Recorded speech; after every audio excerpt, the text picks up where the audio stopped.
Well, thank you so much, everybody. This is my second event today. My first event, I was wearing a red hat with a red shirt.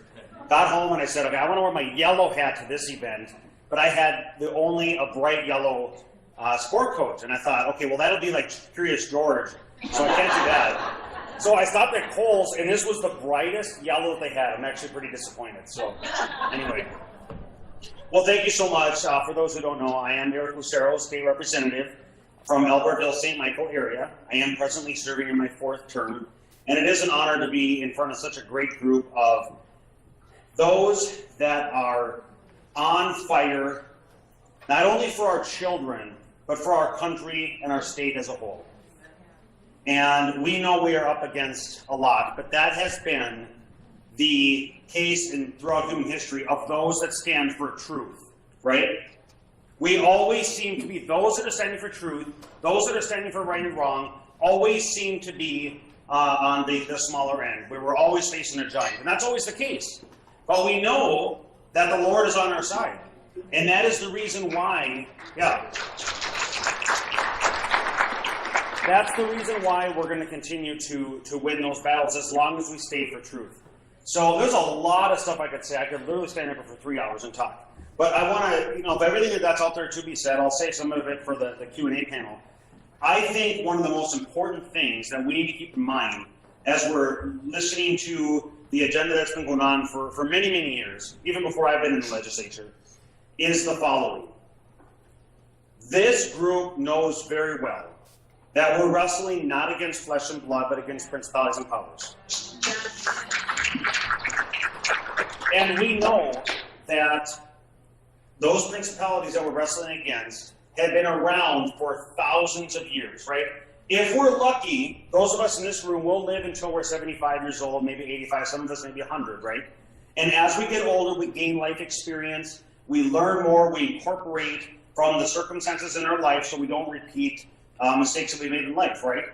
Well, think of the life experience we might be able to gain in 75 or 100 years. Well, Satan and his forces have been doing this for thousands of years. They've perfected their ability to tear nations down. And what we're seeing today, this focus on sexuality, sexual confusion, gender blending, all of this is something they have been doing over and over and over again for thousands of years through multiple countries around the world, right? And just of all that we could pick, the one example I'll put forward is I'm actually on a weekly basis I teach the Bible, and we happen to be going through the book of Revelation, and I did a tangent. My Bible studies, I always do tangents, so I go all over the Bible, so it takes me 6 months to go through a couple chapters. But anyway, the tangent we were on while in Revelation brought us to Numbers. And we remember when the Hebrews, they crossed over into the Promised Land, and they had an entire land that they had to battle for, right? Nothing was going to be given to them. They had to battle. And one of the kings at the time, Balak, he recognized, he saw Jericho, he saw the march forward by the Hebrews, and the Lord was on their side, and he became very concerned. Balak was the king of, I forget it was the Edomites or the Moabites, or the Midianites, one of those three. But he recognized this. So he went and he petitioned a prophet by the name of Balaam. How many have heard of Balaam?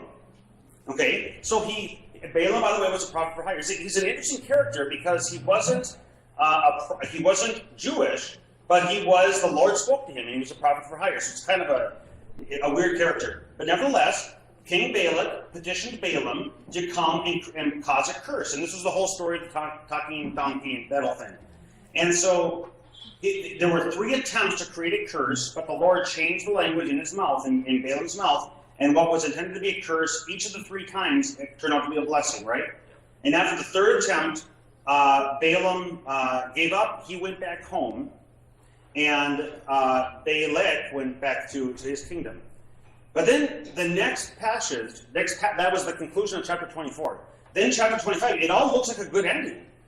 That the Hebrews won and they're going to continue on. But then chapter 25, the first few verses, something weird happens.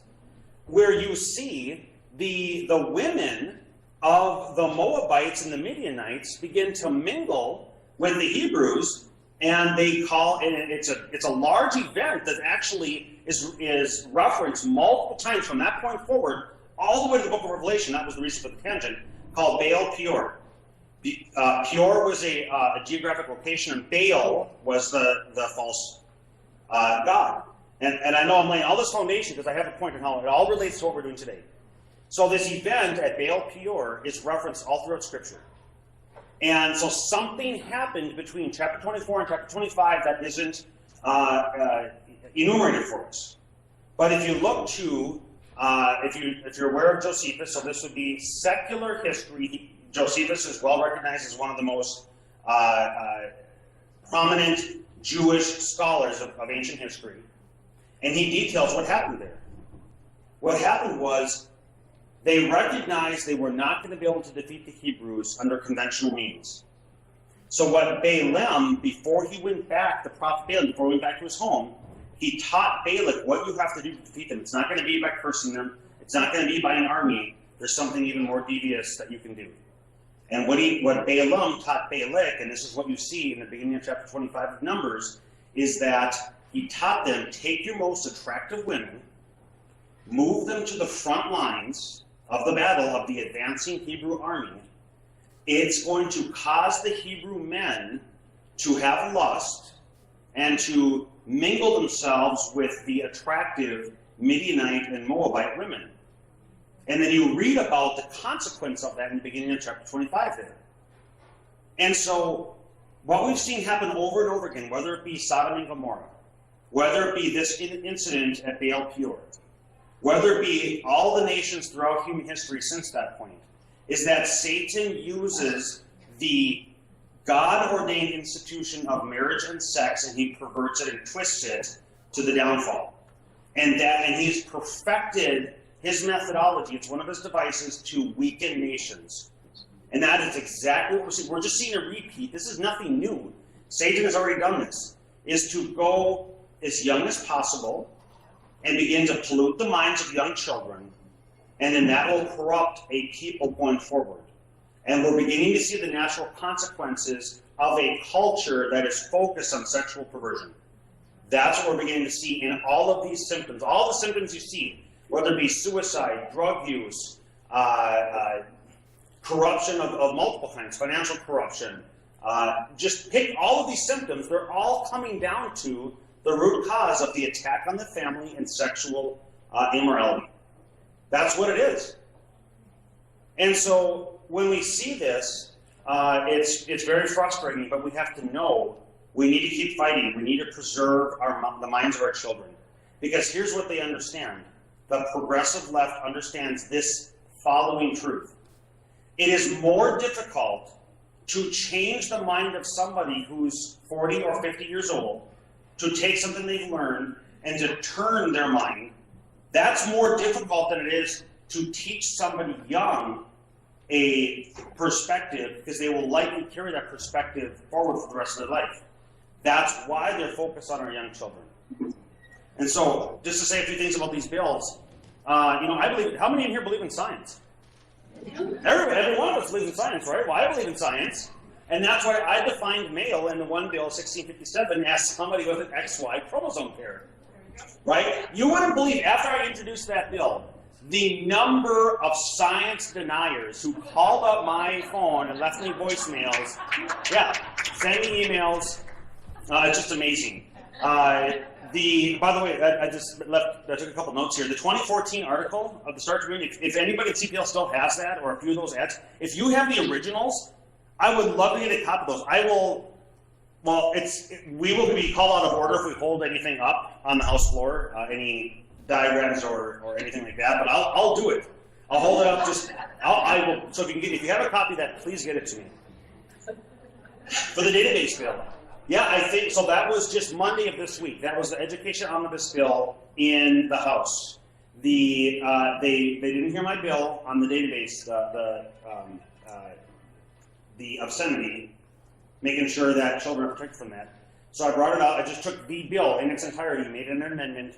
I honestly didn't think they were going to take it, but they did. But that's exactly it, is they did not want to be on record of voting against it. So they accepted it on a voice vote. It's in the bill. However, they're likely going to be fighting to drop that language when they're negotiating with the Senate. So we need to, I know the women at CPL are working hard to let the Senate counterparts know that the language is in there and to fight to protect it.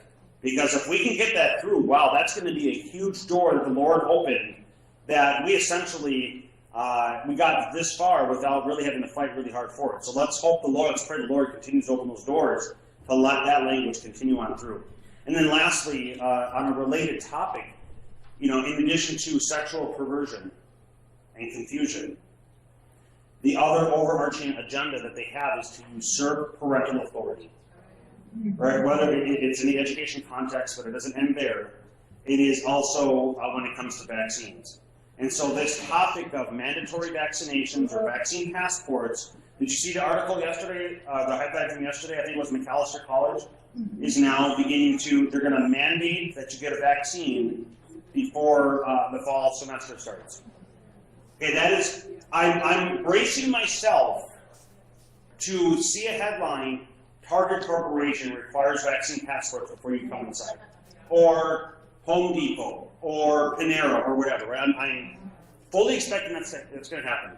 So on Monday, we have the Health and Human Services Omnibus bill coming to the House floor, and I put a few amendments in that would prohibit vaccine passports and would add, right now we don't have an explicit religious exemption to not take a vaccine of any kind.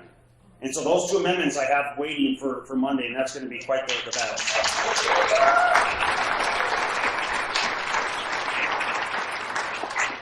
Well, with that, there is, again, a lot going on. There's a lot that I could say, but I hope that there's going to be some good questions and we can go in more detail on the panel. So with that, my colleague, Representative Russell, I believe, you up next?